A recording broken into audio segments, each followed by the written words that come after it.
दोस्तों अभी तक आपने एक नागिन को ही अपने नाग के मरने का बदला लेते हुए देखा होगा, क्योंकि कहा जाता है कि नागिन एक क्षण भी अपने नाग के बिना नहीं रह पाती। नाग की मौत के बाद नागिन नाग का बदला लेती है और फिर बाद में खुद मर जाती है। दोस्तों नाग नागिन का प्रेम अटूट होता है, इसीलिए अगर कोई व्यक्ति इन्हें कोई नुकसान पहुंचाता है तब ये अपना बदला बहुत ही भयानक तरीके से लेते हैं। परंतु छपरौली क्षेत्र के एक गाँव में अनोखी सी सच्ची घटना सामने आई है, जहाँ एक नागिन के ऊपर बाइक चढ़ने की वजह से मौत हो गई। परंतु फिर उसके प्रेमी नाग ने जो गांव वालों के साथ किया, उसे जिसने भी सुना डर के मारे कांप गया।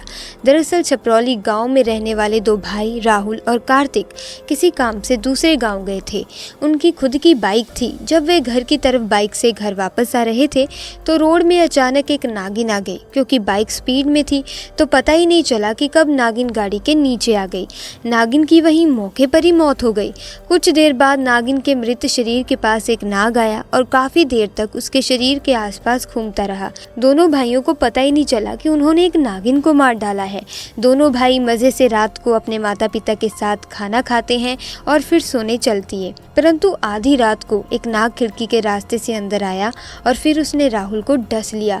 राहुल तेजी से चिल्लाया तो नाग खिड़की के रास्ते से ही बाहर निकल गया। राहुल के माता पिता और भाई कार्तिक ने जब राहुल को देखा तो वे डरकर रोने लगे। राहुल का पूरा शरीर नीला हो गया था। अपने भाई को बचाने के लिए कार्तिक तुरंत बाइक लेकर गया और पास के ही प्रसिद्ध सपेरे को घर लेकर आया। सपेरा जानकार था, उसने तुरंत राहुल को देखते ही बता दिया कि इसके शरीर में जहर फैल चुका है, इसको एक नाग ने काटा है।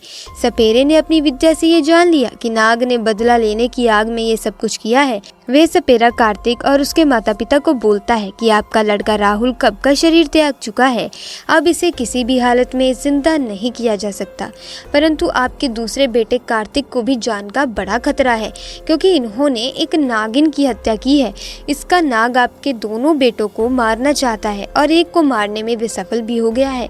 और अब अगर आपने अपने दूसरे बेटे कार्तिक को बचाने के लिए कुछ नहीं किया तो इसकी भी प्राण चले जाएंगे। आपको आज ही मेरे साथ अभी शिव मंदिर चलना होगा, क्योंकि नाग आपके बेटे को मारने के लिए आसपास ही कहीं छुपा हुआ है और मौके की तलाश में है, और केवल महादेव ही अब आपके बेटे को बचा सकते हैं। ये सब सुनकर कार्तिक के माता पिता के तो होश ही उड़ गए। अभी एक जवान बेटा मरा और दूसरे बेटे के प्राणों का खतरा।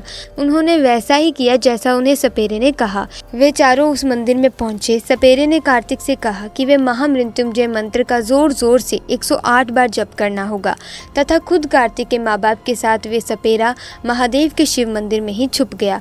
भगवान शिव की प्रतिमा के सामने कार्तिक महामृत्युंजय मंत्र का जाप जोरों जोरों से करने लगा।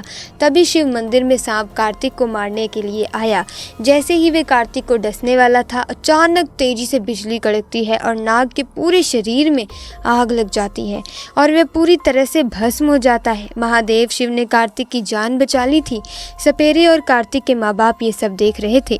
जब कार्तिक का 108 महामृत्युंजय मंत्र जाप पूरा हुआ तो उसे ये सारी घटना सुनाई तो वे हैरान रह गया, क्योंकि उसकी जान उस नाग से भगवान ने ही तो बचाई थी। सभी लोगों ने महादेव को प्रणाम किया और कार्तिक को एक सबक भी मिल गया कि गाड़ी चलाते समय ध्यान जरूर देना चाहिए, कहीं हमारी लापरवाही की वजह से किसी बेजुबान और मासूम की जान न चली जाए।